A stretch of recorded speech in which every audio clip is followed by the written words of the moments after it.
Hi, everybody. I'm Brittany Lewis with Forbes Breaking News. Joining me now is Georgia Governor Brian Kemp. Governor, thank you so much for joining me today. Good to be with you, Brittany. I do want to set the scene for where we're at right now. Earlier this month, Hamas launched an attack on Israel, the deadliest the nation has seen in decades. Now the two are at war. What's your reaction to what's unfolding currently in the Middle East? Well, it's just very tragic. You know, Marty and our three daughters were over there in May leading a diplomatic economic development mission with a lot of leaders from the state of Georgia, and just had an incredible experience. And to see what's unfolding now, it's just a tragic situation, tragic, inhumane loss of Israeli lives and American lives and other people. And so our thoughts and prayers are certainly with the people of Israel during this really trying time. Can you talk a little bit about your experience in May? You went over to Israel. You met with Prime Minister Netanyahu, amongst other Israeli officials. And I'm curious, your office did say that you talked about security in the region. Was there any indication to you as to that this could potentially happen? How did intelligence fail for this situation to unfold? Well, I wouldn't be able to speak to anything about any intelligence failures or anything to that matter. I think that's certainly a conversation for another day.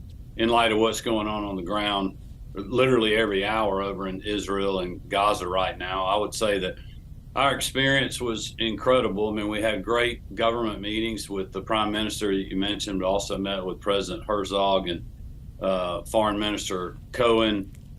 Met with a lot of great business leaders in Israel, and certainly did a lot of cultural things that really ties our state with the country of Israel and its leadership. And we had the Consul General here to the southeast was with us on that trip. And so we really learned a lot about the resiliency of the people of Israel, the dynamic, innovative economy over there, the trade that we have with the country, but also just the cultural ties that we have. And so it was a great trip, which really makes it even harder for us to see what's going on now, because we know what great people these folks are. Sir, you're an ardent supporter of Israel, and Georgia just bought $10 million in bonds from Israel. Can you talk about that a little bit? Well, I've been a strong supporter of Israel for a long time now, and I know my predecessors in the governor's office, Governor Perdue and Governor Deal, were as well. We've certainly continued that with the purchase of Israel bonds, and we're glad to do that. We were planning on doing more than 10 million, but that was all the market had available, and really a show of our support. We also had flags lowered to half staff in respect of the loss of life in Israel, and a lot of other things that we've done over the years to support the Jewish people and the great Jewish community we have here in the state of Georgia. And I think anybody that knows where my support has been and will be in the future. Can you talk a little bit about that relationship? What is Georgia's relationship to Israel? And why do you think it's such an important ally to the United States? Well, it's incredible from the state of Georgia's perspective first. I mean, we've had a consular presence here in Georgia since 1956.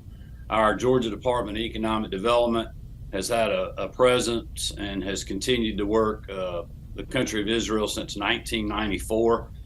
We have a lot of economic ties. We visited a lot of great companies when we were over there, and we have, both companies there and here that are doing business together. And we only feel like that will grow in the future. So that's certainly important for us. Delta Airlines now has a daily flight between Atlanta and Tel Aviv, which is just so great for, people here, but also people in Israel as they move back and forth into the state of Georgia, or either connecting to other parts of the country or the world through the Atlanta International Airport. So we have a lot of ties. There's also a lot of ties here in the local community with our Jewish citizens in the state of Georgia, and I've been a part of that community and community events for a long time in my political career. I want to talk about that community a little bit. Atlanta has one of the largest Jewish communities in the nation. I currently live in New York. It also has a large Jewish population. And in my neighborhood in 2023, just this week, a swastika was put on the door of a Jewish deli in my neighborhood. This is happening in 2023. The Jewish community all over the country is very anxious, feeling very nervous after these current events and the rise of anti-Semitism in this country. So what's your message to the Jewish community, and how is Georgia trying to make them feel safe? Well, I have messaged for years now on that kind of behavior, that it won't be tolerated in the state of Georgia, and we've passed anti-hate crimes legislation in the state that a lot of my friends in the Jewish community were asking us to do, and I appreciate the members of the Georgia General Assembly supporting the efforts there, and we were glad to be a part of that along with them. And so we've sent that message that we are a state that's too busy to hate.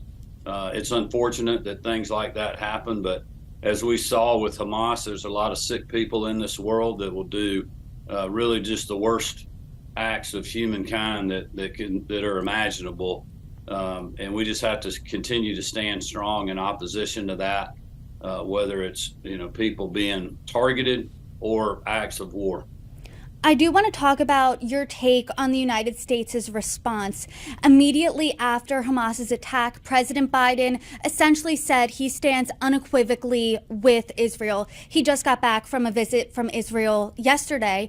Secretary of State Antony Blinken echoed those sentiments. So what do you think of the response so far, and what do you think the United States' support of Israel should look like going forward? Well, I think we need to continue to stand strong with Israel.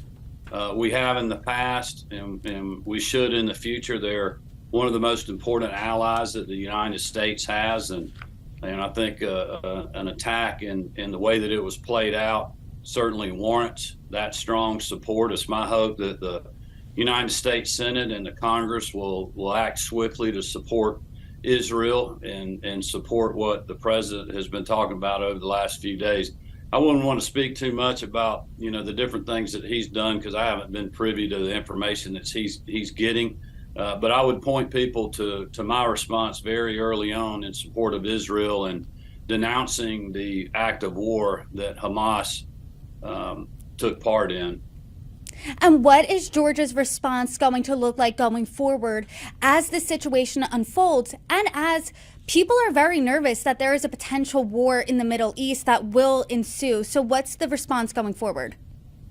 Well, I think in the days ahead, you're seeing with the recent situation at the hospital in Gaza that there's going to be a public relations war within this conflict and in this war. And I think it's going to be very, very important for us as leaders to make sure that we're educated and know the facts and continue to stand with Israel. There are going to be those in the national media and those politicians around the country that don't have that strong stance that I do, that will try to really make public opinion waver in the response. And I think it's going to be important for us to stand with Israel in the days ahead. Former President Donald Trump, since the attack, has made attacks on Prime Minister Netanyahu for not joining the U.S. in the strike against Soleimani, and he called Hezbollah smart. He's also repeatedly claimed that the attack wouldn't have happened should he be president. So what's your response to those types of comments? Well, I would just refer you to what I put out on X, formerly Twitter, in response to that. I thought it was irresponsible to speak of Hezbollah as smart in that situation. I wouldn't want to weigh in on any relationships that Prime Minister Netanyahu and President Trump at the time had. I wouldn't be able to speak to that. I would just continue to have folks look at what words I've been putting out in support of Israel, and not really focus on what other people are saying in regards to my own stature. What happened in Israel is horrific, and the vast majority of people, I'm assuming you as well, are really concerned about innocent lives in Gaza right now that are in harm's way or have been killed. So how do we talk about this? What do you think is missing right now from the national and international conversation? Well, I wouldn't want to try to speculate or Monday morning quarterback. I mean, obviously, as the governor of the state of Georgia, I'm not privy to a lot of the intelligence that's out there on the ground, the conversations that President Biden was having with Prime Minister or President Herzog in regards to humanitarian efforts to get aid into Gaza and the really the policy behind that, but also the concerns with it, if there are any. I mean, I just wouldn't have that information to be able to speak real clearly about that. So I'll leave that to the folks that are in office that are dealing with that. I'm sure our members of Congress and the United States Senate that are getting those intelligence briefings are continuing to focus on those issues. I know I spoke to Senator Tom Cotton this morning, and he's very engaged there as well. And so I think it would probably be better to leave that to the powers that are getting a lot more information than I am right now. And Governor, what are you watching out for next right now in this situation?